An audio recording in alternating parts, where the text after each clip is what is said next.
that is not. So, Okay. well, first question, do you guys more comfortable with us presenting the company in English or in Indonesia? English. Okay. I figure. Bahasa Jawa, yo. Iya. Lah, enggak apa-apa kalau itu saya bisa juga. Oh, saya bagus. Muridnya ntar yang panik. But that's okay. So first of all, thank you for inviting us to make a presentation about who we are and what we've been doing so far, and hopefully what we will still be doing in the future. Even though all of us are facing this kind of situation right now, I do understand that the limitation that you guys have at the moment in working on projects. We also face exactly the same problem. And I agree. One of the biggest part in designing anything, could it be a product, is it a campaign, or is it a publication design, whatever that is, one of the biggest part is research. So you do have to complete your research, be it sort of like interview with your sources, or you learn about the subject more, go in depth about the subject. Yeah, and it is really hard, especially the interview part at the moment.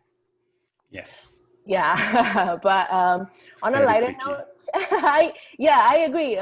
We also have like great limitation, especially when it comes to interviewing clients to get to know more about their brands, about what it is they're doing, about their vision, their mission, and whatnot. But hopefully, people would get more used to doing online meetings, and then people would respond to email a lot sooner. So yes. Maybe that's the silver lining of this pandemic and whatnot. So yeah. True, very true. I think people kind of in this pandemic, especially those that working from home. I think students can relate. Yeah, it's from home, so we can watch Netflix all the time. We can just browse things, right? Yeah. Holiday forever. Yeah. Feels like that. It's sort of, it's a weird mix of feels like holiday forever and feels like there's not enough time for your work. Yes, project forever too, unfortunately. I know. So maybe we'll, let me just start on who we are. I'm sharing my screen. Yes. Hopefully anyone can see it. Okay, let's just do this. So first of all, thank you. This is about us, who we are. First, this year, DesignLab is 22 years old, so we're old. We were founded in '98. Well, being on brand with today's team, we're also founded by all-female group. So very on brand with today. Yeah. Okay. So this 5 women thought that the industry at that time was very masculine, and they could offer something new to the industry. Hence, they're trying to create a new design agency. Ever since, we've been focusing on printed-based design. So and also branding. That was the biggest part of what we're doing. But in the last, let's say 6 or 7 years, we were trusted by our clients to do more and more packaging design. That's not our conscious decision at first. We tried to do one project, and then the next project came, and then the next project came, and then sort of like word of mouth, our clients trusted us to do more packaging design, and in a way that also helps us to create a more structural design thinking, how to approach a project. Packaging design helps us, like what I told you earlier, that we thought research are one of the biggest part for designing. Packaging design taught us that. So this is what we've been doing so far. We also do corporate works like brand identity, annual reports, corporate collaterals, but we also do commercial part as packaging, points of sales, point of purchase materials, and everything else. But we also do some of other projects like publication design. We also do environmental design, sort of like wayfinding and signage. We also do that. Okay. But those are one of the smallest part of our company. Muli, Yep. sorry to interrupt, but the slide is not working on my screen. Oh, Can you help check? I'm in case it's oh, not so working. this is still in the first slide? Okay. I Oh, assume you no. are I'm already on the third slide, so you guys only see the orange. zero. Okay. Wait, this is weird. No worries. At least it's still hello, not goodbye. Okay. But that's interesting. With just while you're doing that, Is it moving now? not yet. Still hello. Again. Okay. Let me. I think what you should do, you just share without full screen. I think that happened to me a lot when I full screen. I forgot to switch screen to that one. I see. But regarding the masculine thing, yes, I realized with graphic design initially it's all male power, yeah, mostly. Even in the top bureau like Pentagram, but how's DesignLab now? DesignLab now, are there like guys there? Oh yeah. It's a bit more Diverse? not balanced, but funny thing is we only have 2 females now in the office, so it's more like again a male-dominated industry, which is okay. Which is okay because we were founded on the idea that the industry doesn't have to be so masculine. Like you should consider sort of like the point of view of the other gender, sort of like more subtle, maybe more emotional approach to design. Now, can you see the second? Yes. Now, yes, okay. Design who? Design what? Yes. Yes. Okay. Good. So this is the slide I was in. Okay, and I think this is one of the most interesting project that we've done in the past. So anyone remember Asian Games? It was held in 2018. Before the special edition of PopMe with Asian Games, we were already trusted by PopMe to create several of their packaging design.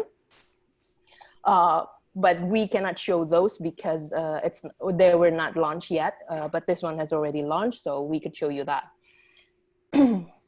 So me and Nova, we're trying to sort of like let you guys know how the process usually in DesignLab, what we usually do when tackling a project, from receiving the brief, and then how do the design team do their research, and then after we present to the client and then we get feedback and everything, how should we implement those feedback with still sort of like understanding the brief and the target market. So first, in 2018, Indofood and PopMe became one of the collaborators for Asian Games. So they were asked to launch a special product, sort of like to celebrate the Asian Games. And then in that sense, they launched 3 new flavors just to be sold within 6-month period of time during 3 months before the Asian Games and 3 months after the Asian Games. So it's a very limited edition, just to hype people up about what's happening in Indonesia at that time. Okay, so this is the brief, firstly. So who's their target market? This is the first step in doing our research, is to understand who's the target market for the product. Who are they? What's their daily life should be? What are they doing from waking up to sleeping again at night? How do they spend their time? How do they communicate with their friends? What do they pick as their sort of like social events, and what kind of music do they hear, what kind of film, what kind of movie do they watch, and then fashion sense as well. What do they think as the most fashionable brand, or like how do they dress themselves? By understanding the sort of like visual language and visual cues of your target market, you could understand what kind of visuals that you could put that would communicate better with them, that they would understand, oh yeah, that this is for me, that this product is speaking directly to me. So the first thing that we think and you need to understand is, who are you talking to? Who's your target market? Who is this product is targeted to? After understanding their age, sort of like where do they live, how big is their pocket money and everything, then we go important. down. Yeah, that's very important, right? And then we go down into their characteristic. Okay, this product is food, but it's not like main food. And it's not a snack as well. So PopMe is usually used as in between meals to help you feel energized a bit, but because you're not that hungry yet, but you need that energy because you have so many things to do. They're 13 and 18 years old, so they have schools, they maybe have exercise, play with their friends, they have social events, they need to do maybe tutoring and everything. So they need all those energy boosts in between meals.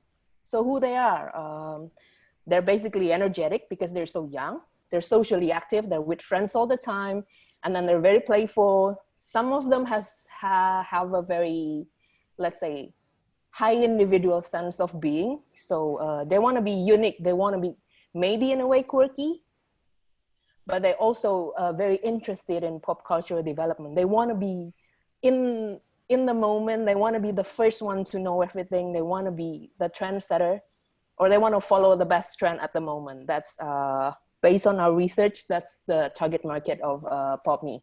And then the additional, of course, those Indonesian people who, and then other nationalists that feels like, oh, Asian Games is a very sort of like, it's like what, 4 years or 5 years event.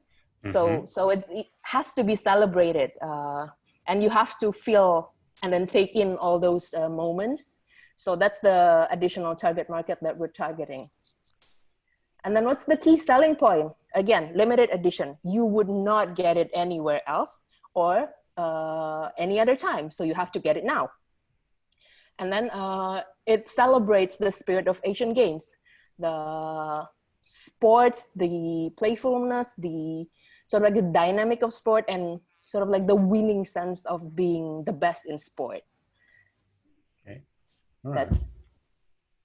And then, see, this is what I say earlier. Throughout the years, that when we talk to who usually eats PopMe, PopMe is associated with young people, especially high schooler. They're very playful. They follow pop culture. They have a great sense of togetherness, as in they're very social. They really want to belong in a group. They like to be in a group. So this is sort of like the mood board of who PopMe is trying to talk to, who is going to buy PopMe and then eat PopMe proudly.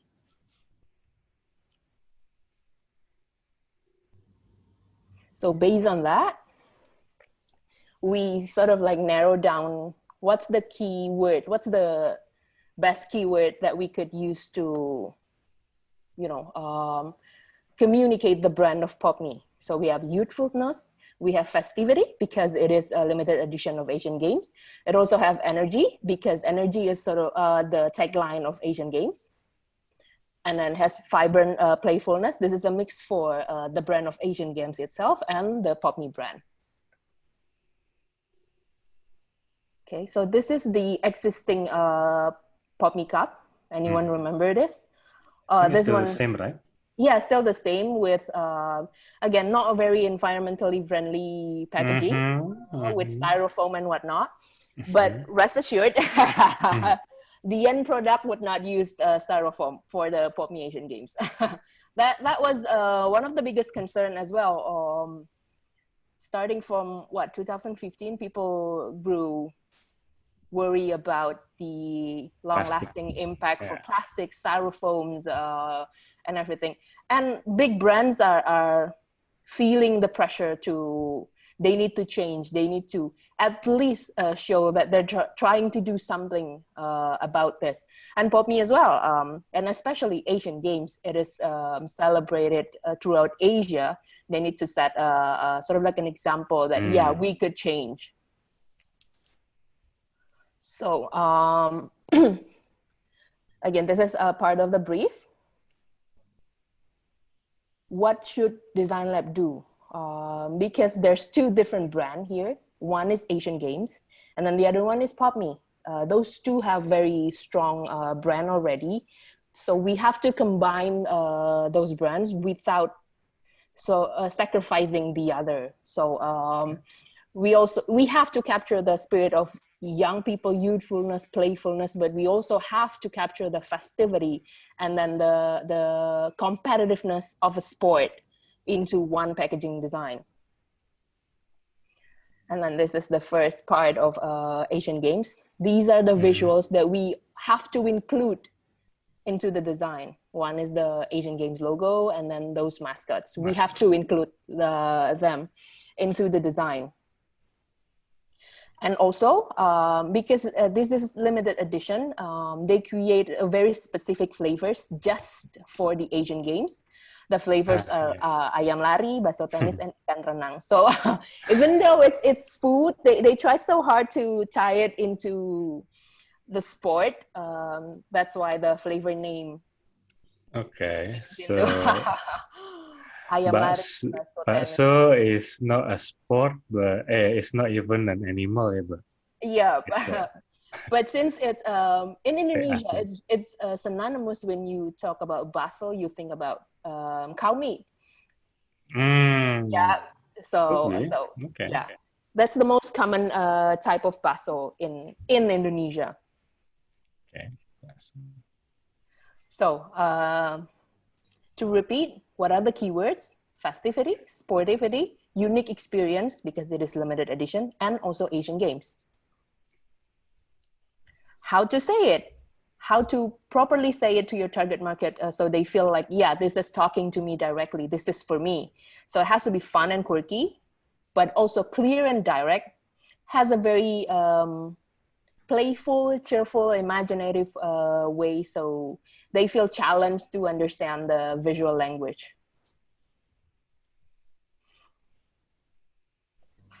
We presented, I don't remember, but we have it here, several design exploration, ranging from again, like I said, we have two different brands here. One is Asian Games and then one is PopMe. So when we present to the client, we usually, especially on the first presentation, we do a spectrum, sort of like checking. Sometimes client they say things like, we want to change, we want to be modern, we want to do this, we want to do that.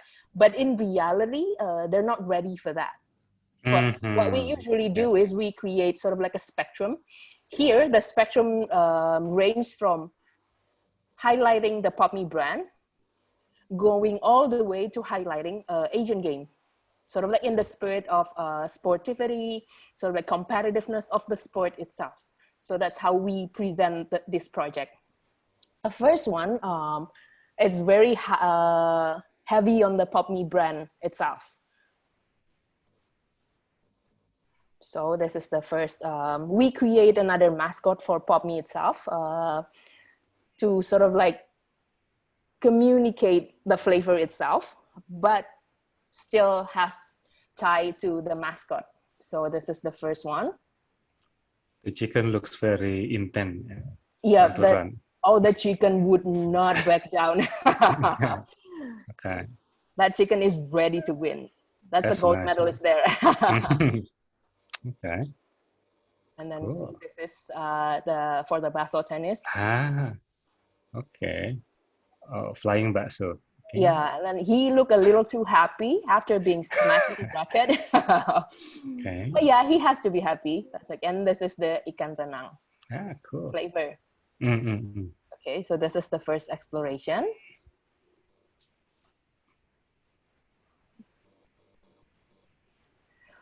For the second one, we step one step into the Asian Games, but still heavy on the pop me. So still heavy on the quirky and fun style of illustration. But we highlights more on the mascot here. Okay. We use a very quirky color combination, so it's not common to see purple for noodles, for example. Yeah, but since the target market is so young, and then as you can see, they're not afraid to wear anything sort of like heavy patterns and then weird color combination, because they're not afraid. I think we could use those sense of braveness in a way into the design. And this is also, we use weird combination like green and pink, and then also again purple and yellow. In my eye, the most challenging aspect is how to make it work with the existing Pop Me logo, yeah? Yeah, Because it's very, yeah. The logo has not been changed since the first time they launched, I guess. It's And not the been color, yeah, the color hasn't been drastically changed. They sort of like rejuvenate the logo a little bit, refresh the logo just a little bit, but everything stays exactly the same. Again, we move forward one step forward into sort of like a more mature approach to cater to broader target market, because again, we want to grab attention to all Asian Games spectators and everyone who feels the spirit of Asian Games.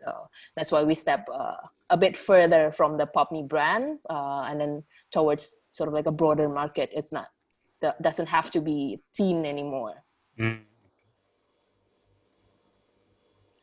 But yeah, we approached the design with a very typographic design and use a very dynamic visual cues, but also very related to sport. As you can see, this one has running tracks. And the medal as the ayam. Yeah, as the flavor icon. But there's no mascot in here. No. This one and also this one. As you can see, we still try to keep the color choices very, very fun, very quirky. Nothing conventional here. You would not see like noodles with turquoise or teal color, but with this kind of project, we think it will work well. And then again, one step even further from the Pop Me brand, we try to highlight the competitiveness, the sportivity, the sport itself, and then who is the most celebrated part of Asian Games? Of course, the athlete. That's what we want to highlight here. So this is the design. And then we add just as a little nice touch, we add little sort of like trivia about Asian Games and the record that has been set by the previous athletes. In the running section, the record is 9.93. So why don't we help them break a new record? And again, and tennis, we have sort of like little trivia that people would find interesting. That's the thing with packaging design. First, the design has to catch your eyes in the shelf. But after you receive it in your hand, you need something more to grab your attention. So sometimes little trivias or like little details, texture play, material play that usually grab and hold them, because it adds the experience, not just the visual, but everything else. You get more information, you get tactile experience. So it's really nice when you design a packaging to understand that there's two different levels in grabbing attention. think it's rewarding to the buyer also, Yeah. yeah. Like they buy, oh, there's a bonus, Yeah. details, information. Okay. Yeah. Yeah. Okay. So this is the whole design. We choose a very bold and in-your-face color. The other alternatives before are very fun, very young, but this one is very bold, very brave, highlighting the spirit of sports. And then this is the last alternative. Again, this one is the farthest from the Pop Me brand. We want to highlight the dynamic of sport. When you see sport, when you think about sport, it's not one person sitting in one place. It has movement and in speed, very high impact sort of like activity. So that's what we want to communicate in this alternative. Graphics. Yes, this one is very a teensy bit more mature, Yes. but also very graphic. It's not often that you see this kind of design that, in a way, does it communicate anything? Not really, but we want to capture the spirit.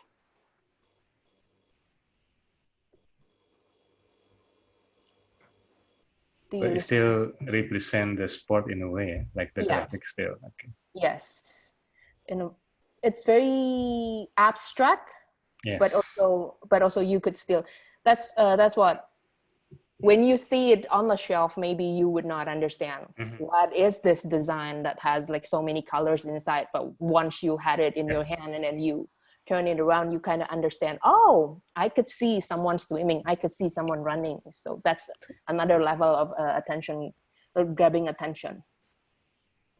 So those are the first 5 that we create in a spectrum.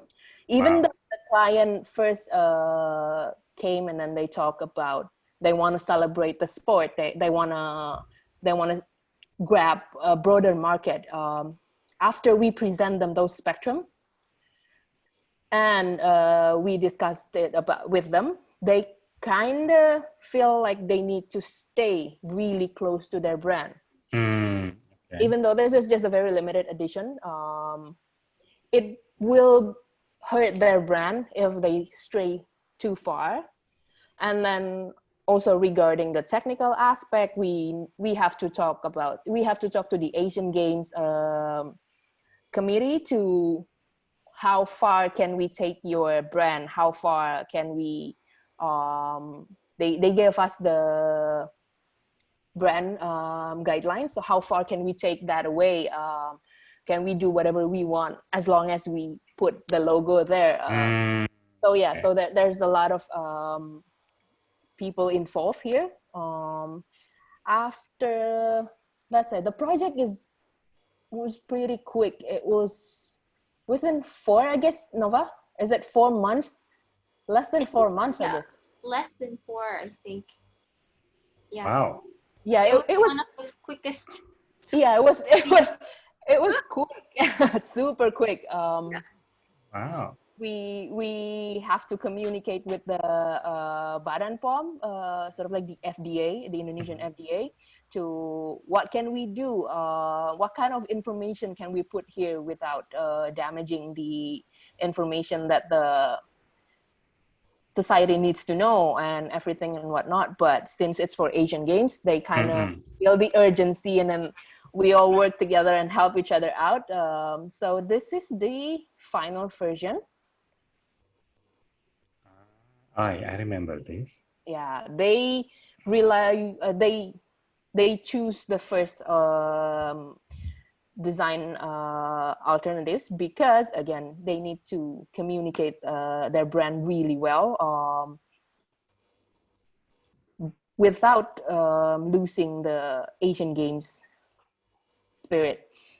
Hence, the logo of Asian Games needs to be on the front, and then the mascot as well.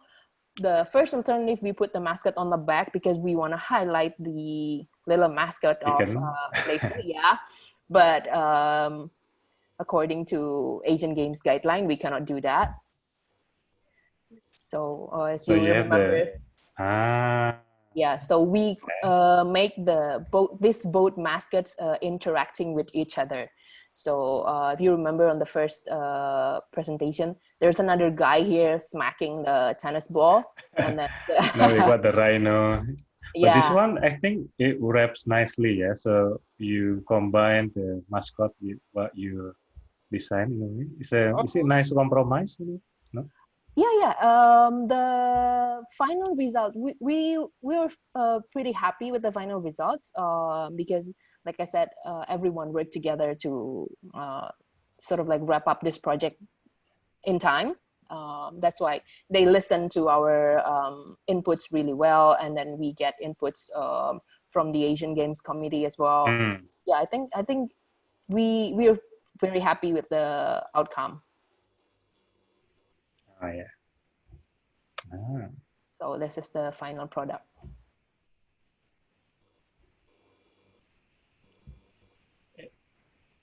Oh, okay. Sorry. Do you want to ask something? Yeah, is it the one with that blue wrap thingy when they sell it in Asian Games?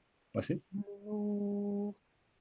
I remember. I'm not sure. I think probably Pop Me. So they actually sold this around GBK with this blue bag.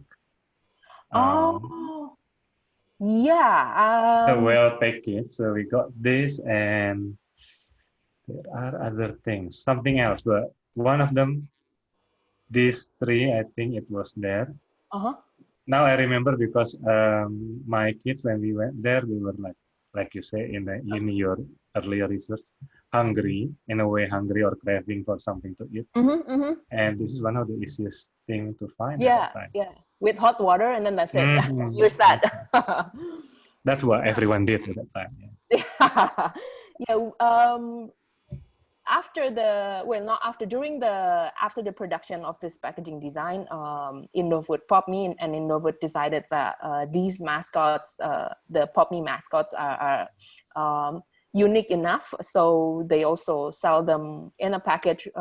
It sort of like turn it into merchandise, like Yeah. USB flash design, sort of like keychains. So maybe those are one of the things that you got inside the bag. I remember the design now, especially I thought it's the fish. Okay. Okay, so hopefully that what we've been presenting so far sort of like give you the idea how we do our presentation and then how we sort of like approach a project. So first thing we need to do is to understand who's your target market, who are you talking to, and then also understanding the brand itself, who is Pop Me in this case, how they usually say things, what are their visual language, what are their lingo in a way, what are their colors, how to match those two different aspect of the project so we could find the best way to communicate who Pop Me is to who Pop Me wants to sell their product to. So 5 design variations in total before this final version. And in each 5 have the, well, you call it spectrum, but it's sort of like specific things that you want to bring more than the rest, correct? Yes. Okay. Because okay, packaging is a very small a very small thing usually. We have very limited space to communicate everything we want to tell. So there has to be not sacrifice but priority. What's your priority? So you have to choose one, because saying too many things is as bad as not saying anything. So you have to choose one and then say it loud so people understand. That's the first thing you again there's level of attention grabbing. So you want to say it loud first, just one keyword, say it loud. What is it? And then after that, after people grab your product, and then you have all those small prints or all those small details that could give them the idea that, oh, okay, besides that, let's say Pop Me, oh, it's fun, it's colorful. Okay, that's what we want to communicate. Fun and colorful sport, fun and quirky sport. for these Asian Games. And after they grab it, what else? What is the additional information that they could get from here? Of course, there has to be yummy, fulfilling. There has to be aspect of yumness because this is food. And then again, aspect of festivity, because they have to feel that this is a very fun event, sort of like you're excited for this event. Yeah, I think that needs to be understood, that saying too many things is just bad. So pick one. What's your priority? It's like making a poster in a way. So you only have that small window of attention, opportunity to grab that attention and say it loud. Okay. Especially with packaging, because you're competing with so many products on the shelf. Yes. And then people would only have like split second pushing their cart through the alley, and then that's it.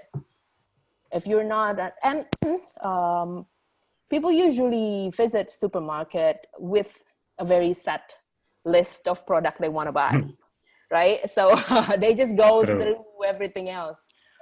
Sometimes you just pick stuff by feeling, I like this. Yeah. Okay. I want noodles, but what kind of noodles? You decide that very brand of noodles, that flavor of noodle, once you're there on the shelf. So you have to be very specific. Any questions or some things that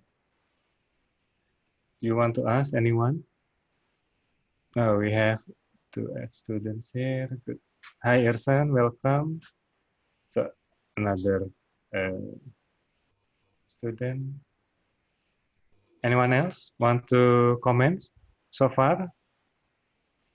Please feel free to ask, just unmute yourself. In the meantime, I'll just go through with our other projects. Especially with the one that want to try packaging, maybe. Yeah. Okay. So this is the other Innofood projects that we've done so far. Oh, that Citato. Yeah, we redesigned. So the old Citato packaging design, was it like already 10 to or 15 years old, Nova? Yeah, I think it's even more than 10 years. Yeah. So it's quite old. And then at that time, there were new competitors coming in, so they need to rejuvenate who they are to stay on top of the market. So we work for Chitaro, for Chiki, for Kita. I am so sorry. No worries. Maybe he want to join. Wait, I am so sorry for that. I haven't seen Citato for a while. Hang on, not Citato, Jet Set. That's old. Oh, yeah. Jet Set is really... Anyone, students, anyone ever try Jet Set? No. No? A long time ago. Like they actually have a lot of variety of products. Jet Set. They have the hollow type. They have the chocolate ones. And this the shrimp one is the latest one. It's the newest version of Jets. Is it Jet Set is the one that is small? Yeah? It's really small and easy to eat. Like, if I recall correctly, it's been a long time ago. Jet Set. Yeah. Still have Citato. Citato is easy to find still. I am so sorry for that. No worries. I'm back. I think that wake everyone's up. Yeah, hopefully. Okay, nice. This is also part of Citato. The one on the right. Sorry, the one on the right, if you can see this. This is also a limited edition for Jakarta Fair. Which one? 50th year of Jakarta Fair. That's awesome. Yeah, so that's why they create a very specific flavor, kerak telur and rujak juhi, just for Jakarta. Yeah, these two were only sold during Jakarta Fair. Students, have you visited Jakarta Fair at least once? No. Seriously? Oh my God. Well, so many interesting things there. It used to be, yeah. Yeah, sadly, turns into sort of like a way for brands to promote themselves. It's Yes. not. It's no more about who Jakarta is, but Yes. so Yes. when Indofood approached us for this project, we think this is a very good sort of a balance between brand promoting themselves, but also still celebrating who Jakarta is. This is like youngsters, they don't really eat kerak telur. Who even try kerak telur anymore now? Do you guys eat kerak telur, students? Makan? have you guys Okay. tried rujak juhi or kerak telur? No. I don't. Yeah, right. I don't No. think so. That's why this. Yeah. Sorry, what you were saying? Maybe next time I have to take them to this kind of culinary travel. That would be great. That would be great. Although you can get easily now, we go food and grab though, as long as you know where to buy. Yeah, where to find the best one. Okay. Okay, so this is also actually a very existing project because again, youngsters, they don't really hear the brand Cololite, but us. Oh, this is old. Yeah, this is us. Like old, like us. We remember this brand, and then Cololite approached us with that exact problem. They're still selling their products, but youngsters don't really know who they are because they're so old. And then what we found at that time is the market nowadays are very niche, are very specific. So you have to have a very specific kind of product to target a very specific kind of market. That's why we divided Colorlight product into several lines. They have sort of like this one is business active for, let's say, for the old people, the old target market. They wear that leather kind of shoes. Yeah, Leather shoes, this kind of leather shoes. And also we have this one is, what's the name for this one, Nova? Casual active. Oh, okay. So this one is casual active. Targeted any kinds of leather products, so it's not very gender specific. It doesn't have like a specific product, but it's also for people who try leather goods for the very first time. Like you first have your maybe leather wallet, leather pouch. So this is for you. This is the entry point. And we have this is casual active. Oh, sorry. Yeah, the yellow one is the casual active. I think the brown one's product is brown one. It's actually targeted more to an older range of age from the casual active. The differences. So this is your entry point. This one is casual active, so they have a very specific product. Like you have suede, you have sneakers, and then Ming oil. Ming oil is very specific for hiking boots. Yeah, sort of like what's the brand that they keep saying? Timberland. Like, Timberland kinds of boots. That kind of boot. Okay, materials. I've seen the blue ones a lot, but the other two rarely. And if they have something for suede, that's nice because that's kind of hard to find. Yes. And like people who wear suede are very specific. They are very finicky about how to care for their suede. Yes, it's really hard to maintain that material. Tricky, especially in Indonesia with our weather. Sometimes it rains really hard. Sometimes it's so hot that it dries your suede. But still want to find that if maybe on Tokopedia. Maybe, yeah. And this on the right side are the sport active line. So it's very specific for your sports shoes. Okay, and then they do have for the bike and then chain and gear, especially now that bike are on trend again. We create a very specific product just to clean your bike, just to help you maintain the healthy of your bike. And also they launch men's grooming product. Oh, that's new. Yep. So from the idea that leather products are very masculine is still very true in Indonesia. That's why they don't stray really far from maintaining your leather product into creating a men's grooming product, because the target market is quite similar in a way. So that's why they're very so optimistic in launching this product. It is interesting because if you look at the other way around, like the bag, all the things that women wear or their accessories, many of them actually leather based, yeah.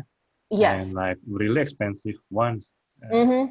So it's interesting with this approach that there is still the assumption male domination when it's about leather, yeah. Leather goods, yeah.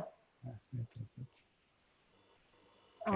This is some of our publication design. The one on these three on the right side is for Lontar Publishing. So Lontar Publishing, they're specialized in translating Indonesian literature into English. So it would grab the attention of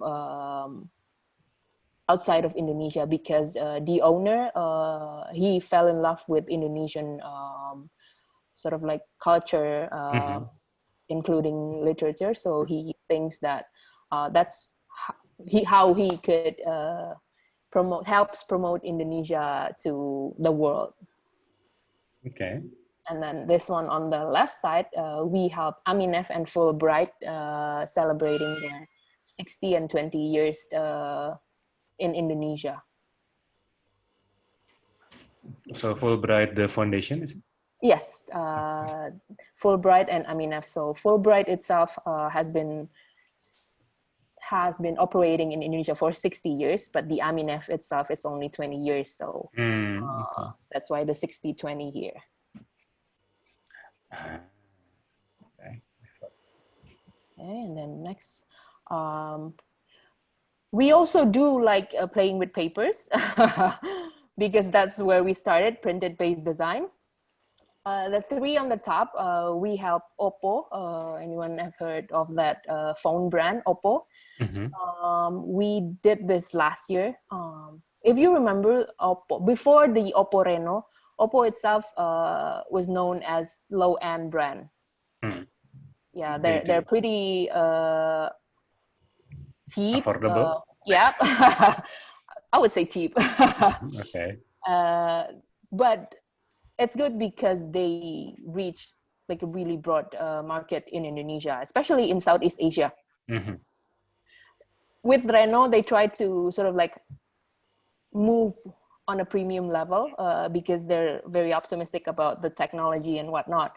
The task that was given to DesignLab is how to communicate the brand of Oppo into sort of like a more premium market, and to communicate that this very specific phone, so this is the first Renault that launched, is a work of art.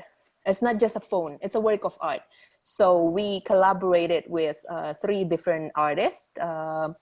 One is Darbots, and then this is Archive. The other one is Ronald Aprian, to create a very specific artwork just for Renault. So when you buy the Renault, there's special engrave on the back of your phone. You could choose between these three artists just during the launching time. And then this is the invitation for the launching party.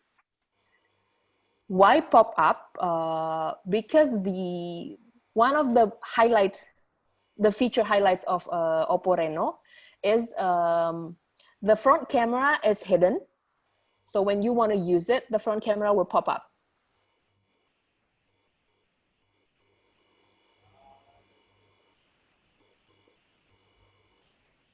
Okay, for these three on the bottom, this was another challenge because we were approached by ConocoPhillips as an oil and gas company.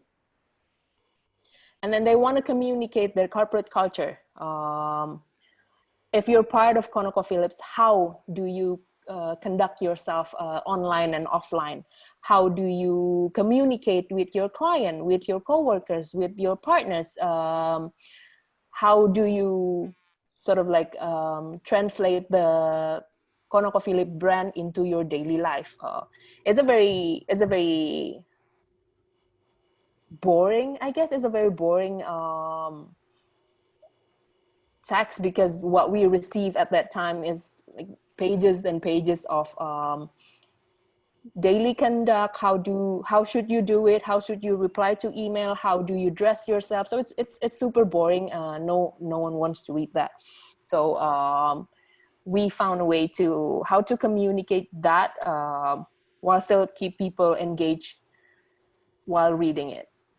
So the final product is a calendar. They could read it throughout the year, but it's also fun because it has sort of like interactivity aspect to it. So it is a calendar, yeah? Yes, because there's so many things to communicate here. We thought the best way to do it is through a calendar, because you would put it on your desk for the whole year. We would expect the employee of ConocoPhillips would put this calendar on their desk for the whole year while reading again and again into sort of like this order of conduct. Okay.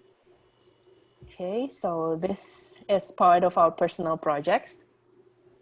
We also try to like let the designers feel free without brief.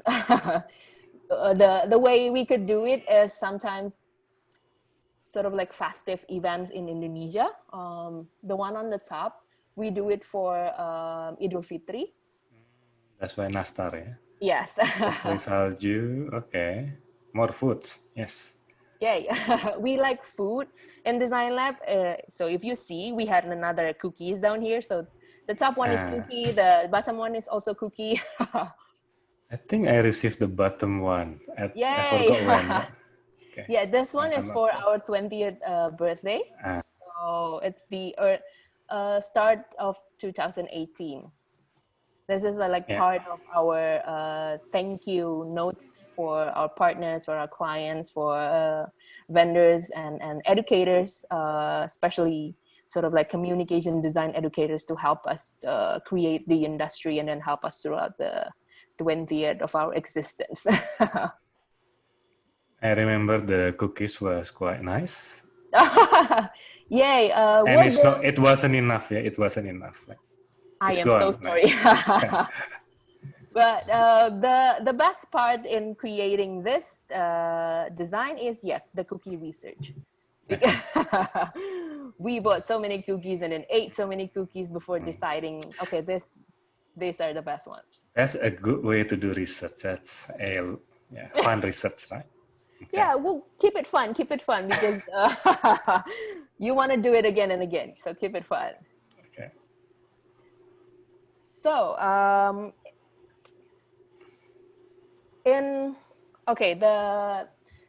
the why did I ask you about what is this class about actually? We want to try and help. How can we help you into answering the challenges that you found inside this class? The keyword that we keep hearing is sort of like environmentally friendly, or like more how to be more sustainable, how to be more responsible through to the environment. So let's try with understanding the trend around the world.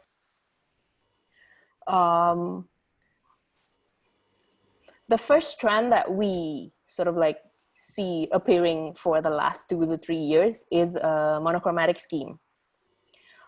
It's very simple.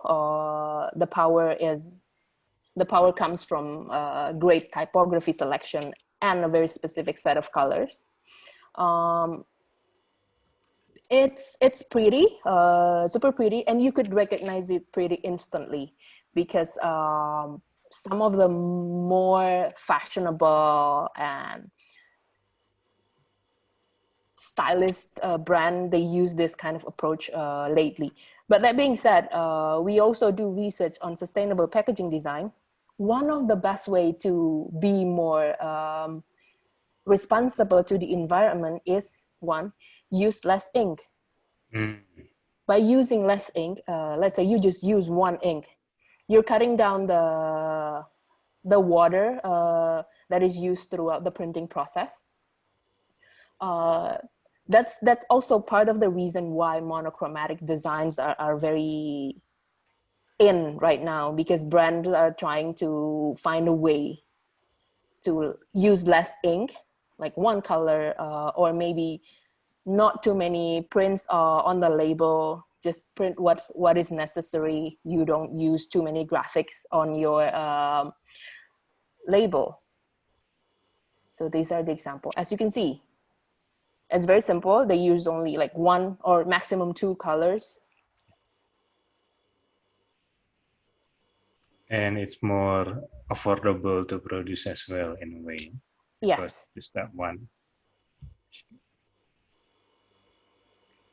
Okay. Okay. But on the other side, we also do have this, the first one is very minimalist, but the other one goes with the route of more is more. So if you think you have enough color, you have enough pattern, you have enough text in your design, just add more, because there's never enough. I think that's the funny thing about design. You don't have to follow a trend anymore. You could just create whatever you want. Maybe the minimalist approach, monochromatic, one color design is on trend, but you could also create your own trend, like these brands. They're not afraid to use like crazy colors. Like this one. Do you think like this is too crazy? But I think it's fun because you maybe could fight more on the shelf with this kind of design. Is that a can beer or something? Yeah, can drink. Okay, can drink. This is the method. Method is self-grooming. Yeah, so base product, bath soap, shampoo. This one. These four are drinks, and then this one's food. The one in the summer salt is a beer, right? Yes. That one is really still okay, like still easy to see. It's But not the too one, crazy. yeah, the one on the right and top Yeah, left. these two on the right are they're just wow. going all out. Amazing. Okay, and the top left is a kind of hypnotized in a way, maybe that's interesting. Well, because these is also alcoholic beverage, so it's really on brand. Maybe this is how you would see the word. Yeah. Maybe this is how you would see the word after one can. So. Or the other way around, after you drink, then you can see clearly. Oh, maybe. Right. Yeah. Oh, okay. That's a nice idea. That's a nice thought. Okay. Yeah. So, and then the other trend is, again, they're trying to sort of like say it out loud that we're trying to be environmentally friendly.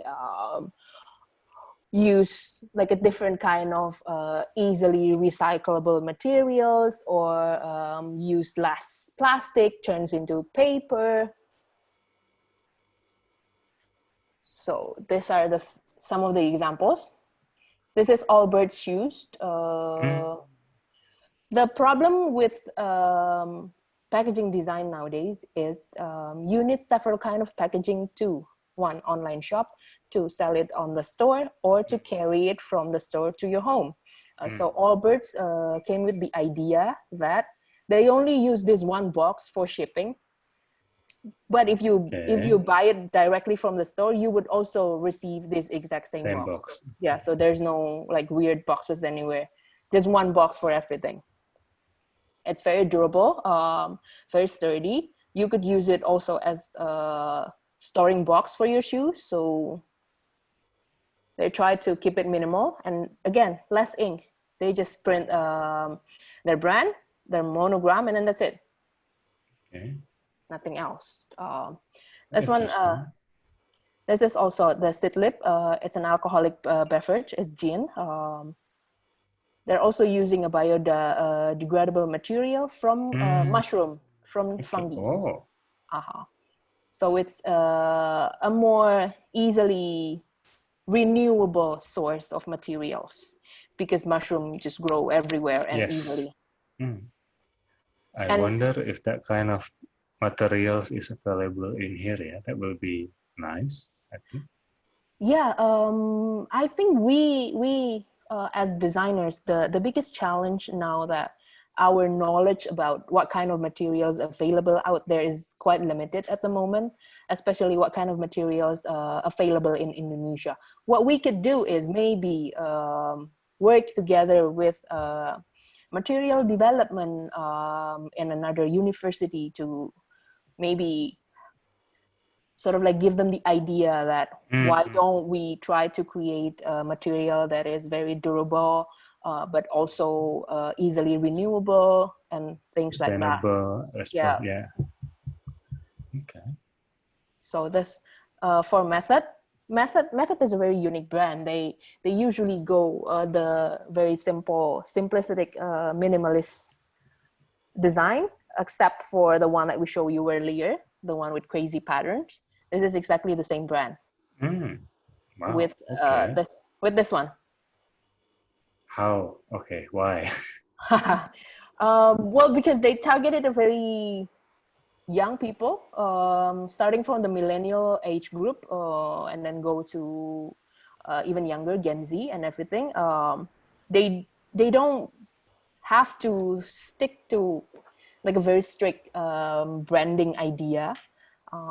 They could play around with it because they have a very unique shape of bottle, including those dots that you could see here. Those are repeated throughout all their packaging. So in a way, sort of like you could recognize Coca-Cola's bottle, you could recognize Method's bottle. That's why they could play around with it. This one uses a very recycled plastic from ocean trash that they found. Okay. And this is okay. Who here has never bought beer?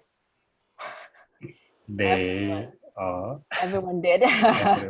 Yeah. So if you remember that, usually when we bought like 6 packs of beer, there's a carton. It is either packed with a carton or sealed with plastic. So the idea is Heineken try to minimize the uses of extra plastic, or even if they have to use paper, they try to minimize it. So this one, the red part in the middle, is where you put your index finger when you try to carry it. So this is made from paper, but a very sturdy paper. It's called Green Grip. So you buy a 4-pack from the store. You don't have to use extra plastic bag to carry it around. Just stick your index finger here, and then you could carry it. Okay. And this one as well. This one is from Absolute Vodka. They have a very unique bottle design. If you guys remember, right? Very playful pattern, very playful labels for each flavor. That's one they launched Absolute Paper. They changed the the glass bottle into paper bottle. Paper bottle. Yeah. But it's not 100% paper because the lining still uses plastic. Yeah, but they make so. Here's one thing that do you guys know that paper cup is not necessarily recyclable? Because it's hard to separate the plastic lining inside the paper cup. But Absolute Paper here, they also founded like a company, a factory to separate the outer paper part with the inner plastic lining. So they make sure the new product is really sustainable. And if you decided to throw the bottle away, they have a way to recycle those two materials. So all those paper cup, like the one in coffee shop, probably, like in Starbucks. So they still have that thing, yeah, which make it not plastic lining. Yeah, the plastic lining. It's hard to recycle because when you're talking about recycling materials, it has to be very specific. Plastic has to be recycled with plastic. You can't contaminate the plastic with paper. So, and paper as well. That's why they have to separate those two. Absolute Paper makes sure that they could do that. Same with Pringles. They are now launching a new paper can. So the old can has aluminum material. So this new can are all made from paper, sort of like a cardboard. So maybe this is what you guys are trying to explore, I guess. Yeah, explore at the moment. Like being sustainable. What is exactly being sustainable? Like we have to ask this kind of question, right? One, does it communicate well with your brand? Does it help your brand? And then we also need to ask like this one, like paper cup again. Yeah, it's good that you're saying we're not using plastic cup anymore, but yeah, it's still waste if you cannot recycle it truly. So understanding there are hard questions that you need to ask yourself before deciding into the trend of just being sustainable means paper. Being sustainable means no more plastic. But one, is it online with your brand? Does it online with your brand? Yeah. Do you already understand about the long-term implication, the long-term effect of this new material into the environment? And then can you produce it in a sustainable manner, as in one, you're not putting more money into it. You're not putting, let's say, because you need to produce more and more, you need to create a new materials. That means you're burning more fossil energy. It's not renewable. That means you're not being sustainable as well. Very tricky, isn't it? Yeah, because being sustainable is a very, very sexy trend at the moment. But again, ask yourself, does it really doable? How can you really do it? If that means, because like sustainable material or like the material that you could reuse again and again, they're not cheap. Like glass bottle, like aluminum, that means you're putting burdens into your customer. Do they want to pay more? Could they pay more? I think that was the origin of plastic in the past. Like all the bottles used to be glass, right? Then they come up with plastic. Yeah, because it's cheap, and then it's easily produce. Easy to and produce. Design. You could use like all kinds of colors, all kinds of shape you want.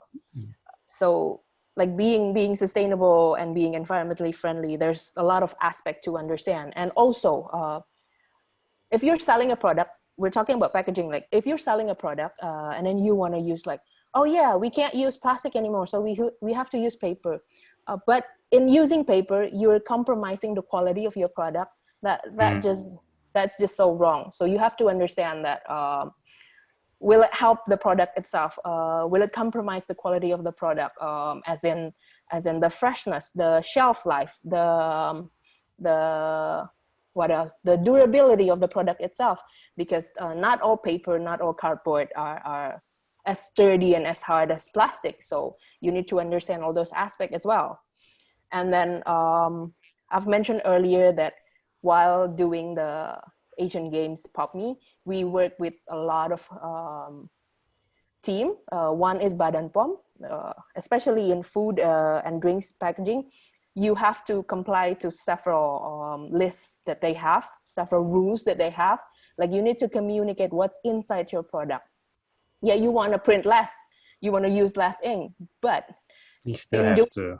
Yeah, in doing so, maybe you're sort of like, you're not lying, but you're sort of like hiding the information. Can you do that? You can't. So there's like weird limitation and hard question that you need to ask in being sustainable and being environmentally friendly. What does that actually mean?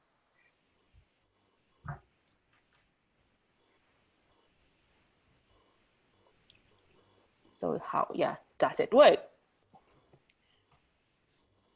Again, this is the question. Is it relevant with your brand, with your identity? Is it relevant to your target market lifestyle? Their pocket size? Could they afford a little extra money to buy your product? How applicable? Again, the quality of your product should not be compromised. How applicable in terms of production? How can you distribute it? Do you have to create a new factory and just making this new packaging? And then, yeah, this one, the most annoying, because our designers, our designers are usually super mad after the meeting with Badan POM. They would be like, what, another regulation that we have to follow? Another thing that we have to put on the packaging, because packaging is so small. The labels are usually quite small, but we have to put so much information in order to help the customer understand better about the product itself. So yeah, this is like the 5 top question. It will in some of the question could you could apply it into whatever you're trying to create in a sustainable manner. How do you create a sustainable fashion? Like fast fashion, it is so easy to fall into the idea of fast fashion is not good for the environment, but for some people those are the kind of brand that they could afford. Yes. And in doing so, in fast fashion, trying to be cheap, they have to produce a lot more. But in times like this, those clothes that they produce are not selling well, so they have to destroy it, or maybe just like throw it into the landfill. So it's not very sustainable. But again, for the common people, could you really afford sort of like a sustainable fabric design with natural dyeing technique, and then one outfit would cost you like 5 million something? It's not very sustainable for your lifestyle, right? Yes. And the wallet as well. Right. So yeah, these are the questions that you need to ask before deciding, is it, oh, this trend is sustainable, this trend is not sustainable.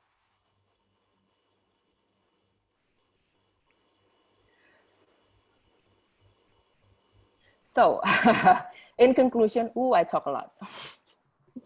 In conclusion, oh yeah, we need to sort of like understand that designers are just not a producer of pretty visuals. We have to understand more about the clients and the product, how to communicate. Like, we are communication design, right? That's the first thing we need to do. So how to communicate the brand better to the target market. In a way, that's the challenge, and also the opportunity to explore more in what you can do to make this industry fun and then helpful in the long run. So yeah, that's all from me. Yeah, thank you. Thank you. Okay. Questions? Yeah, inputs, guys. everyone. Yeah. So I'll stop sharing. Wait. Anyone want to can the students contact any of the You or any of the team in DesignLab, maybe? Oh, If they have any inquiries later? Maybe through email? yeah, this is our Instagram. Okay. And then this is my email. If you want to like shoot me any question. Okay. Student in the past, I'll say write that down. Student nowadays, screenshot. Yeah. Okay. Screenshot. 3 seconds and done.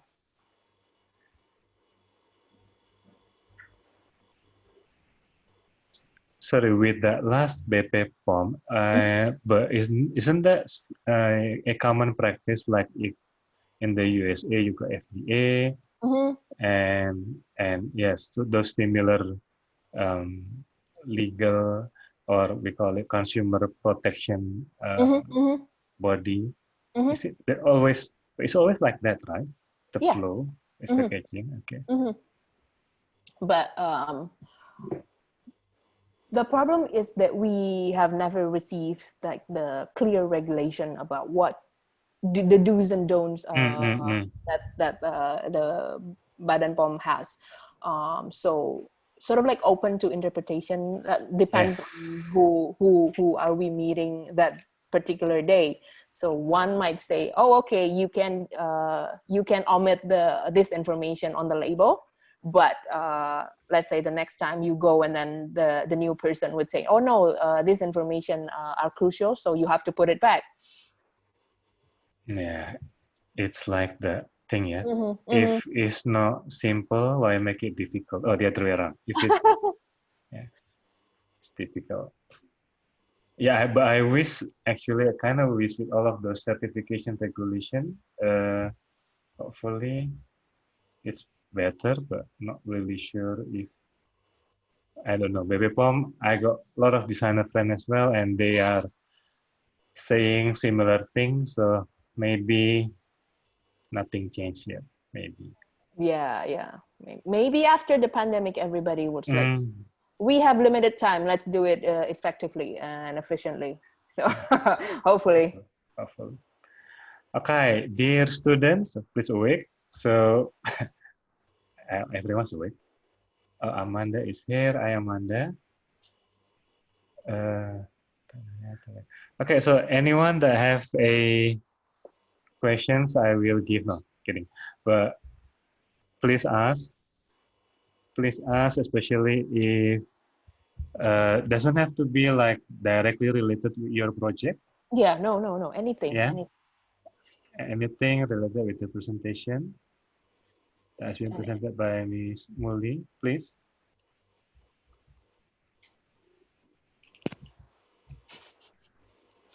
Click. It's always like this. It's okay. Okay. Like maybe you guys find like hurdle maybe in doing your research, in doing your particular project at the moment for this class. Just ask if Nova and I could help. We would like to help. Okay, maybe I should give them a hint.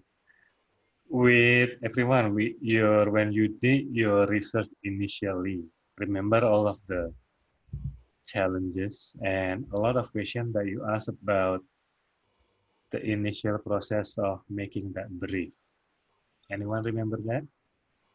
So you can ask question about that part first if you're not sure what to ask. Okay. A lot of good examples there actually from this presentation. Lots of insight.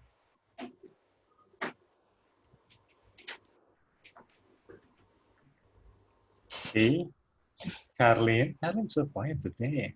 How come, Charlene? Yes, sir. Fire away. I usually have a lot of things to ask. Wait. We finish early if you all have a question. Yeah, that should be a motivation. There's only two options. One, I talk too much and then they got confused. Two, I talk too much and they all very sleepy at the moment. So no questions. Okay. Or third, they just want to sleep without asking questions. Okay. All right. Please, guys. I'll leave a question. So everyone has to have a question. Otherwise, we will not finish the class. Oh, but Ms Muli and Ms Nova can leave. Don't worry. Yeah. With the first, I'll ask this question first. Regarding your process, so maybe in a scale of 1 to 10, how important is a brief? Like either is from the client or for your internal team before you actually produce those ideation? Well, brief is what you have for your starting point. So without a brief, what can you say about the project? So creating we usually call two different briefs in the start of the project. One is client brief, whatever we could get from the client. And then the other one is creative brief. How can we translate all those points from client brief into whatever we need in creating the project. So client might say, oh, I need a logo, I need a branding. This is my company. I'm doing fashion. Let's say I'm opening a fashion line. It's targeting this kind of market, specific target market. I'll be selling my product inside a mall. I will be having like flagship store in big cities. So usually client briefs are very, very vague, very general. In creating creative brief, we have to understand the one, okay, how is the fashion industry at the moment? Two, who's the target market? Who's going to buy this fashion?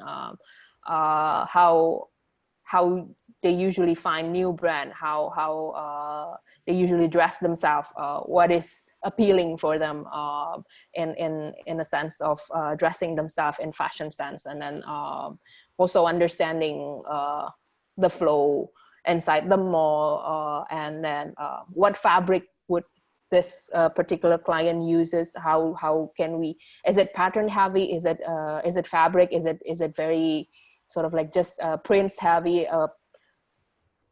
the cutting is very simple, or the cutting is very edgy and modern, and yeah, things like that. So creative brief would be more in depth in answering all the questions from the client brief. Okay, so it's more details as well, and the language probably more towards the one that will be easily understood by the design team, I assume, with the creative brief. Because creative brief, we never show creative brief to the client. So, yeah, so it's just for internal use. We will talk about who's the competitor, what's the competitor been doing, how can we answer the demands from the market that the competitor could not fulfill, and things like that. Okay. That should help a lot with the students, some of them anyway.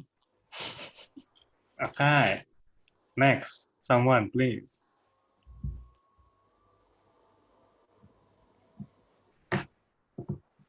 Amanda? Yes. Okay, I want to ask Miss, have you ever had creative block, and what do you do? Oh, creative block. Okay. Maybe. Okay. I could answer generally because I am not doing design anymore for the past, I guess, 5 years now. So Nova is our creative director, but Nova could answer it more. But when you are faced with something that you call creative block, I think you need to understand what is it exactly that's causing you a block. Is it boredom? Is it you're just tired and you need to rest? What is it?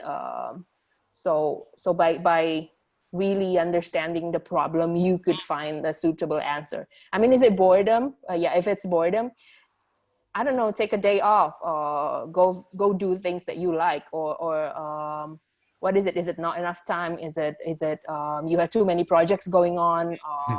What is exactly the problem that you would say as creative block, and try to assess the problem itself and how to answer, because boredom and then too many projects at the time, and then what else, you just the sort of like one project that is going on, you and the client could not meet in the middle on how to create the best suitable design outcome for the project. So each and every problem has different answers. So for me, you need to assess what is exactly the problem.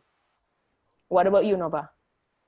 Yeah, I think when we talk about creative block, it's a very personal issue, and yeah, like Muli said, everybody has different ways to handle that.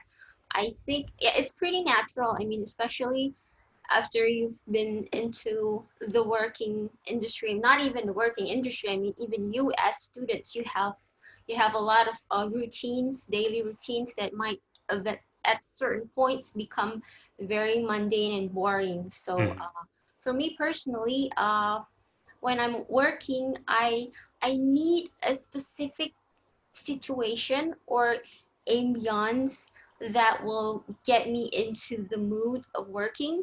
So it can be anything. Like for example, the easiest way for me is through music.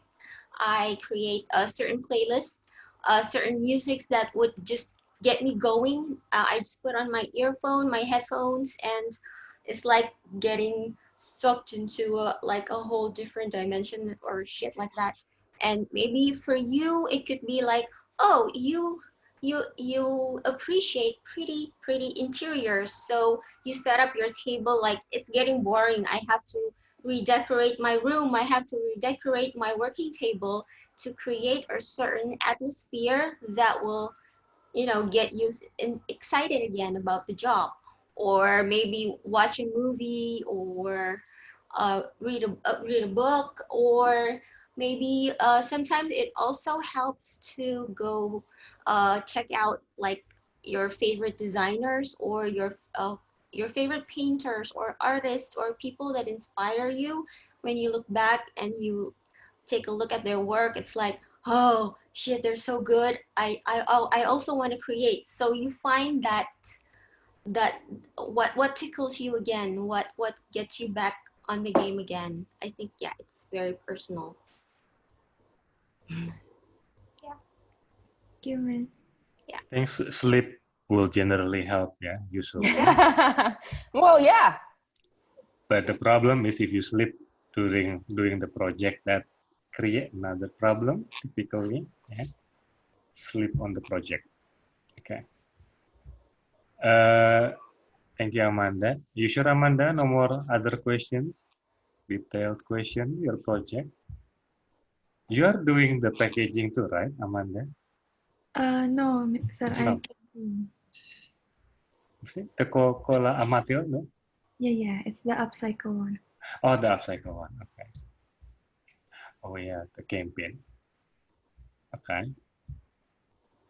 Charlene, K, Jo, sekalian absen. Stephanie,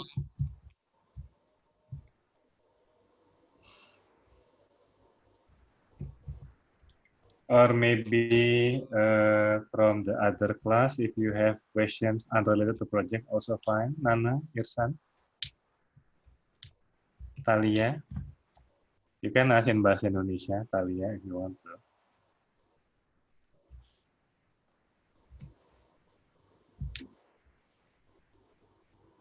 Everyone is shy or sleepy? Sleepy shy. Sir, I'll ask.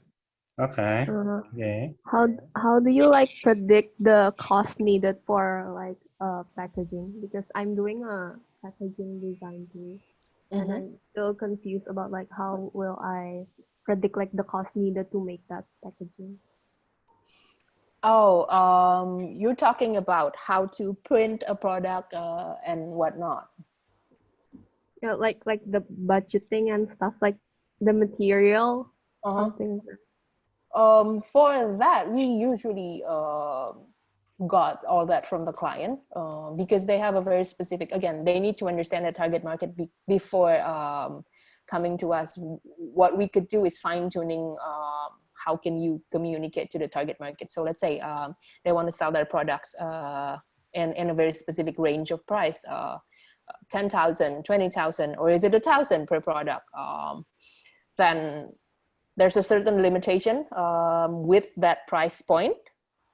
Let's say you want to sell your product just below 5,000.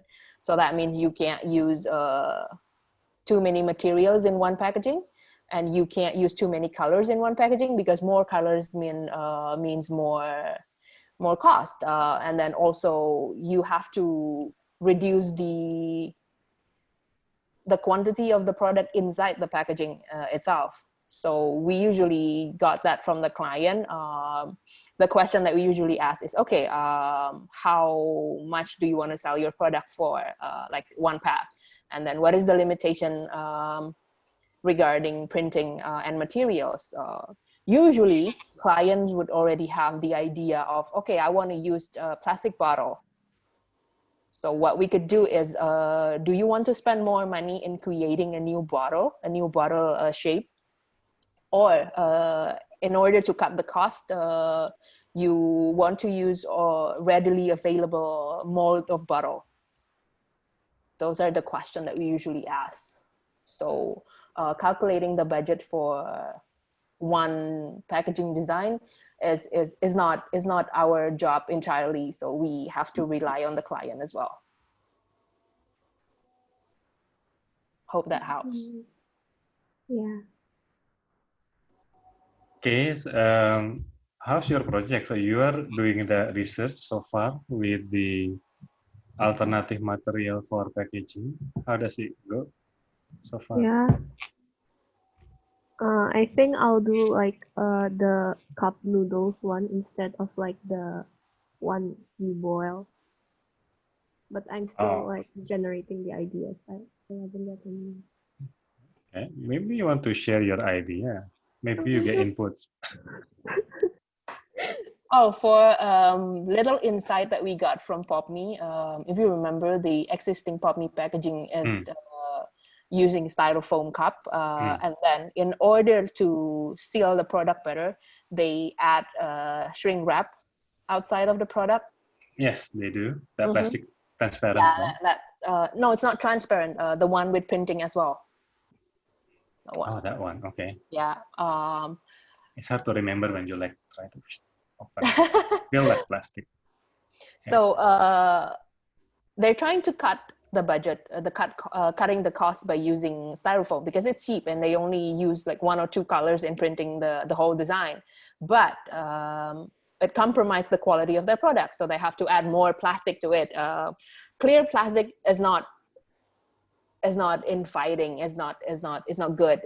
So they have to add more printing to it, and it's costly because you have to print twice. You print your paper, you print your styrofoam cup, and then you have to print the plastic on top of it. For the Asian games, we asked them to use a paper cup because why? You only have to print one, and it's at the end it is cheaper. The whole packaging to produce one packaging compared to you have to print 2 different materials here. Even though when you first see the budget, they were very shocked because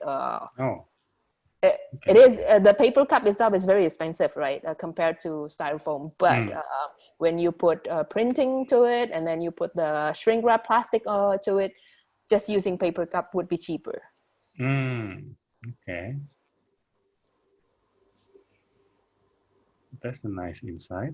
So the initial cost compared to the whole production cost, it actually quite competitive. So hopefully that helps, okay? Hopefully you can decide hang on, you want to use the cup of noodle style or the cooking one, right? All right. Everyone else? Nana? Nana, no. Okay. Stephanie? Yeah, ini kan absen. I have at least 2 more questions. You guys have no questions? Okay. Hi. Okay. All right, How do Stephanie. you stay organized when provided with multiple designs with your files, such as ideas and other? Yeah, how to like what are your ways to stay organized to complete Okay. your full design prototype? Okay. I learned this trick when I first joined DesignLab, so it's not my idea. DesignLab has a very organized kind of like foldering your files. So we have the data folders. Inside the data is the creative brief, client brief, all your initial research, and then you divide it into research. You have your competitors, you have your industry thing. It's all in the data. And then you have your sketch folder, and then you divide it by date. You name the file also using date. So let's say Pop Me Asian Games and then date. You put the year and then the month and then the date. So it's all very organized. It will just list down without any help whatsoever. And then after the design is sort of like the initial design is selected by the client, you move into design folder again, and then you divide the folders into dates. And then we also have emails folders. We divide those emails folders into from client and then to client. So from client is whatever the responding emails that they have, the feedbacks, and then the additional information, you put it there. You divide it by date again. And then also to client, you divide it by date. Whatever you're sending to the client, you put it there. And then we have final artwork folders. Inside final artwork, we divide it into the artwork itself, the fonts that we use, the links that's needed, and then also the preview in JPEG form, in PSD form, in PDF form, everything. So how to stay organized? You have to start by being organized. Each time we start a project, we ask the designers to have all those folders ready. So the data, the sketch, the design, and the final artwork, even though all those maybe 2 to 3 folders are basically empty at the moment, but that's okay. You already have it ready. Maybe Nova can add something because again, I haven't been doing design for like, what, 5 years now? Yeah, from my experience of putting the dates, it's very helpful. I mean, it maybe sound like an extra work when you're doing your designing work, like I have to put on the dates every single time, but from my experience, it helps a lot because sometimes in a project, especially one that's been going on for so long with back and forth revisions, and then on this certain date, the client asks for A, and then the next day they ask for B, and the next day they ask for C, and apparently on the 4th day, they don't go for D, they want to go back to A or B. If you don't put it in dates, it's really difficult for you to figure out which one were they talking about. And eventually it actually saves us time because, okay, we need that one. We got the date, we got everything. So every, the process is data-based according to the time. So whenever you have to go back to a certain progress of your design, you can just find the dates. It's very helpful. Yeah. Thank you. So, and also what Nova means is you have to save your progress into a new file. You never save your progress into just one file. So every time there's new feedback or revision or added information, you have to save it onto another file. So new date, new files. That's why when the client wants to go back to the previous file, or like files that we have 2 months ago, you already have it. You're not sort of like overlaying the information into one file. Version 1, version 2, version 2.1, 0.22, yeah. Yeah, use date. So today is what, 17th? Yeah, so you put 2020, the month 09, and then the date 17, and then that's it. Okay. Okay. So student is joined. But with that, Stephanie, what will that help with your organizing file? Hopefully. Hopefully, yes. Hopefully, okay. But I think that's, although it seems simple, students have issue with that a lot, yeah. And they easily say, "Where is your file? I misplaced that. I forgot." Yeah. I understand that because I was like that before joining DesignLab. So again, like I said, I caught the habit of doing that after joining in DesignLab. So yeah. Okay, thank you. Next one, Charlene, you want to ask? I want to ask. Oh, Irsan, by all means. Oh, never mind. So, as you work in visual communication design firm or consultation firm, what do you think is the most important thing in the company? The most important thing? The most important thing in the company, work ethic. I would say work ethic. You could be the most brilliant designers, the best designers in the world, but if you don't have a great work ethic, I don't think you could work in any agency. So first, work ethic. I mean, in any industry, you have to have the best work ethic because if you're eager to learn, if you could work in a team, if you could take feedback really well, that would help you in the long run. Instead of just being the best now, but you wouldn't work in a team, you don't want to listen to any feedback, you just want to do things your own way.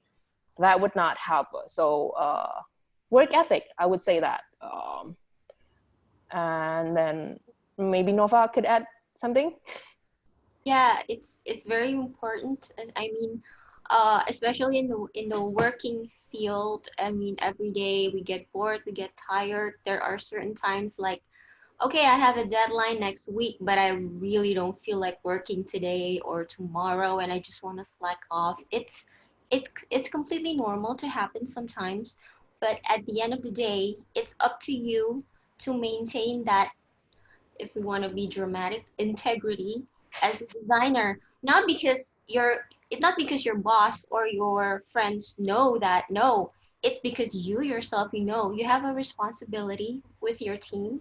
You have a responsibility to the client and the project to at least meet the deadline as good as possible. It may not always be your most masterpiece, your most awesome design result. It may not always be like that, but at least for me, try to get the deadlines on time as much as I can, as good as I can, no matter how tired or bored I am at the time. Because not because anybody would blame me, not because my partner is going to be pissed at me, no, but because I would be embarrassed to not do my obligation. I think that would be important. Yeah. Thank you very much. It's really helpful. Okay. Work ethic, guys. Study ethics. Yeah, because whatever you're doing now would be your habit going into the industry, going into the workforce. Yes. So if you can't even follow deadlines during your school time, that what can you do? It's a habit, so you have to start now. And then I think always eager to learn because there's new information every day. So you and then don't use. This is my personal pet peeves. I hate when designers use Pinterest as a source. No, you might find the initial starting point from Pinterest, but go deep into the rabbit hole. You click onto the link, you read more, and then you click more, you click more, you click more. I do not want to see source Pinterest. For me, that's a no-no, but that's just my pet peeve. So that's one work ethic that very specific for me. So if any designers come to us showing their portfolio with source Pinterest, I would just throw the the portfolio away because that's just lazy. That's just lazy. Yes, agree. Pinterest is actually I keep saying to this student as well, Pinterest and certain similar stuff is just a bridge. It's just a gateway before you actually find something more. Yeah. So at the least, the one that in here, they are not using that. So, okay.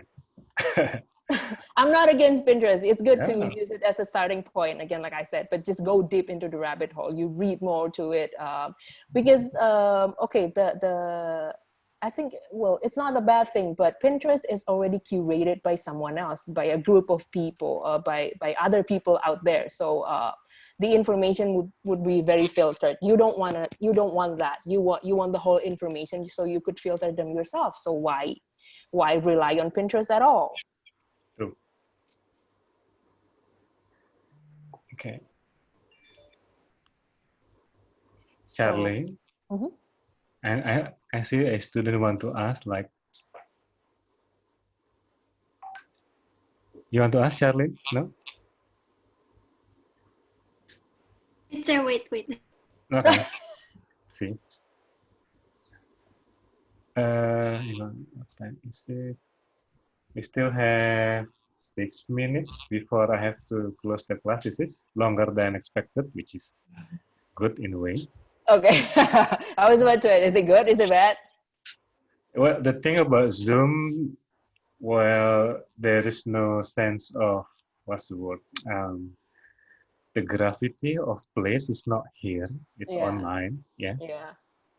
But the other side of the coin is that we really dependent on this internet thingy. If it's suddenly blank, that's it, right? Goodbye. Okay.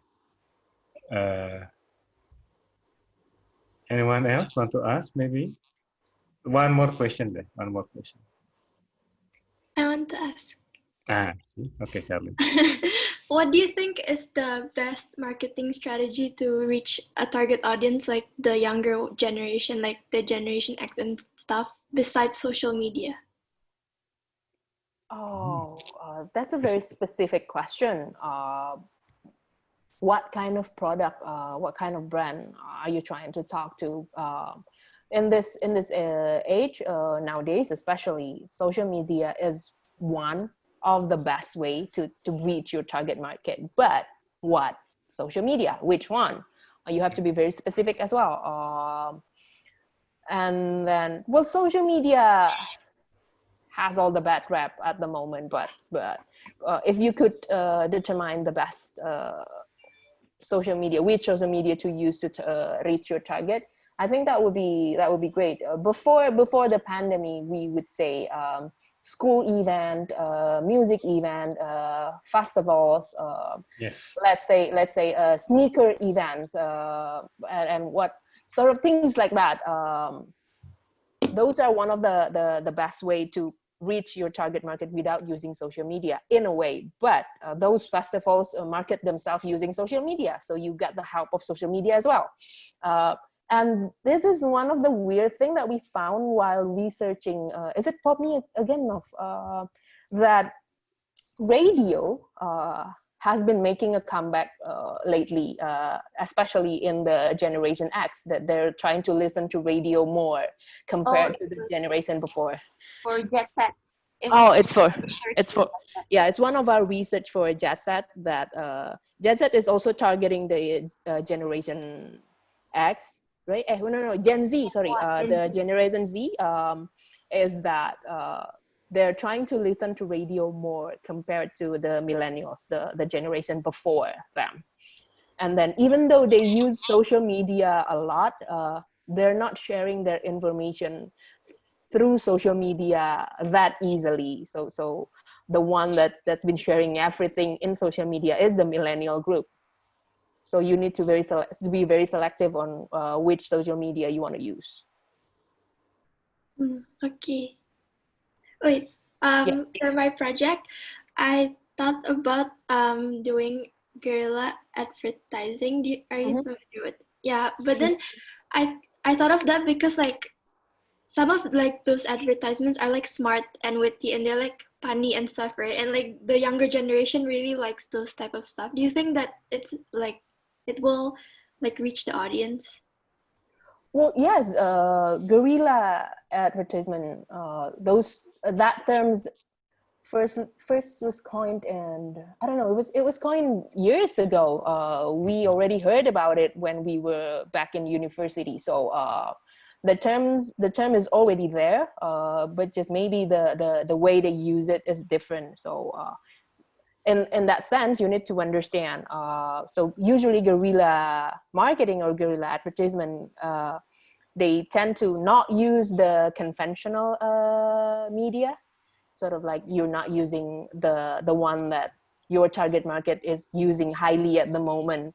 So sort of like sneakily attack them from a different angle, from different point of view. So you need to understand, again, research your target market. What do they use on a daily basis? If they use social media, you don't want to use that because there's overuse. You need to understand their behavior. Do they spend a lot of time in maybe cafe or like game store, or like what? You want to advertise in those places, but not using the media that they already know so well. Maybe you want to use t-shirts, so you pay people to wear the t-shirt and then walk around in those cafe that they frequent visit. So yeah, you know, try to understand your target market better before deciding what is guerrilla advertisement for your target market. Because for the Gen Z and then for the millennials, that exact term could mean exactly a different thing. Okay, thank you, Miss. Welcome.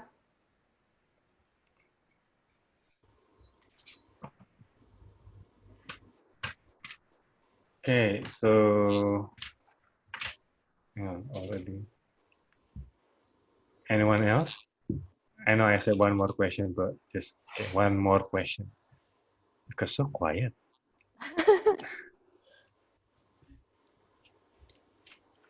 No one? No one? Okay. But I have another question. Okay. When you do research for your target audience, what are some questions to ask them?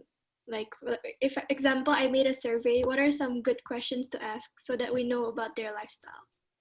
Oh, it doesn't have to be a survey. One, you could, again, sort of like stalk their social media. Let's say maybe Gen Z uses a lot of TikTok at the moment, so you could stalk TikTok and understand how do these people dress, how do these people spend their time, what brand do they usually use, because you could get all those visual hints from there, and then cross-check it with another social media, and then let's say go to public places to sort of like go to try to different public places to understand which one is, you know, flock with your target market. Let's say maybe like this type of cafe, they don't really like it, but this kind of cafe, they really like it. So you try to visit that cafe and then visit another cafe similar to that one to understand, oh, do they really like this one, or they just like the food there? And then things like that. For questions, try to like not ask a very direct question relating to your product, but sort of like start with a broad and general idea. Maybe if you want to, let's say, create a fashion brand, you do not ask them exactly like, what do you like to wear, but ask them, how do you think about fashion nowadays? What do you like about fashion nowadays? Who's your idol in dressing themselves? Who do you look up to when you want to dress yourself? And then you could ask specific questions at the later stage of the survey. So start broad and then go deeper. Sort of like lead them into where do you want them to be. Okay. Maybe Nova want to add something? Yeah, I think you pretty much got the basic. I think you start from the bigger picture to the small. It's like, just imagine you're not doing a survey, but you're meeting someone for the first time and you want to get to know them as a friend. So I think you build the questions like that from very general questions, and then after you get a pretty good idea of what they're about, and then you can ask deeper and deeper. So you structure your sequence of questions in that order. I think it's good. Yeah. Okay. Thanks, Meg. Yeah, good one, Sharon. All right. I think I have to close this with one last question. Already 3:30. Do you have any tips for these students, like to how they can produce and always strive for the best, especially before they reach their final stage of building their portfolio, from both of you? Well, the answer is already in the question. Keep trying. Again, have a very good work ethic. Separate your personal life with your working, as in now you're working for the project. So treat it as a real project, as if you have a client. So there's a certain deadlines you need to meet. So you have to have a very strong work ethic. You have to do your due diligence. You have to do your research. You have to just don't cut corners. Like think, oh, I think I had enough, even though you don't have it. Don't do that. So be very disciplined with yourself, because again, whatever you're doing now, it will translate into the workforce, because it's a habit. Don't just think that, oh, maybe this is enough for school. No, that kind of mentality would carry it through into the workforce, and that's not going to help you in the long run. So keep trying. If you hit sort of like the one of the term that we heard earlier, creative block, assess what is creative block to you. Is it just boredom? Is it just you can't get sort of like a new idea, fresh idea? You ran out of ideas. If you ran out of ideas, it's good to always bounce your ideas into your friends, into your peer, because they would have fresh eyes, fresh sort of way of thinking, point of view. That's why we encourage. We have what we call internal review for the project. All the designers would gather around one designer. So this particular designer would present the idea and then the concept and everything, and we will have input. We think this, we think that, is it good? We would not say bad, but like my point of view would always be, does it align with the brief? And then maybe Nova point of view would be, design wise, this is not helping for the concept and things like that. So it's really good if you hit a creative block to step back and then assess what is exactly your problem. So maybe that's how you could keep trying. Nova, do you have anything to add? Yeah, based on my personal experience, when I was still in college, I remember, I think one of the most limiting things that I had was fear. I was afraid to ask if I don't know something, because I don't want people to think I'm stupid. But this is your chance to find as much knowledge as possible. I mean, even after you work for 10 years, there will always be something that you don't know yet. So don't be afraid. If there's anything that might seem as trivial as possible, but if you don't know it, don't be afraid to ask. And one more thing, every designer has their own strengths and weaknesses. For example, maybe one is more skillful in more illustrative design style, but is not so good with typography.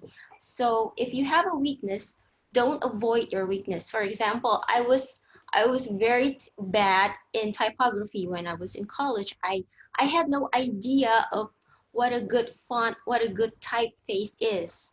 So I tend to like avoid certain projects that has a lot of typography in it, because I felt I didn't know how to work with it. But actually, if you have something that is the most challenging part of yourself, you take it on. Okay, I don't know a lot about this, but this is my chance to study it, and you'll get better with time, and it's going to be very rewarding knowing that you had the guts to take on something that you didn't master completely, and then you learn new skills in time, and then you get better afterwards. So yeah. Okay. That's deep. Because it's all about challenging yourself, yeah. It's a growth, yeah, growth process. Okay. Thank you. All right. So I'll have to close this part of the session. I still have extra session with them. But for Ms. Muli, Ms. Nova, thank you very much. Yeah. You make this session really hopefully useful for all of the students. And if anyone maybe later in their student life interested in maybe contacting DesignLab to do internship, who should we ask this time? Either of you? I'll text the, okay, so Nova is a creative designer. So if you want to apply for internship or maybe later after you finish your college, you want to apply as a designer in our company, please send your portfolio to Nova. I am typing her email. Okay. In the chat. Okay. All right. Thank you. Let's close this by taking a screenshot. I'm typing. Okay, here you go. All right, yuk. Bangun-bangun yang pada ini cuci makan dulu boleh. Not that far, but yeah. Okay. Did we miss anyone? Tanya is there. Sorry, 1, 2, 3, 4. Okay, everyone. In 3, 2, 1, say peace. Okay. Thank you, Ms. Muli, Ms. Nova. Thank you. Thank you. Yeah. All right. So I'll have to let you out. Okay. Bye. Bye. Bye. Thank you. Bye. Thank you.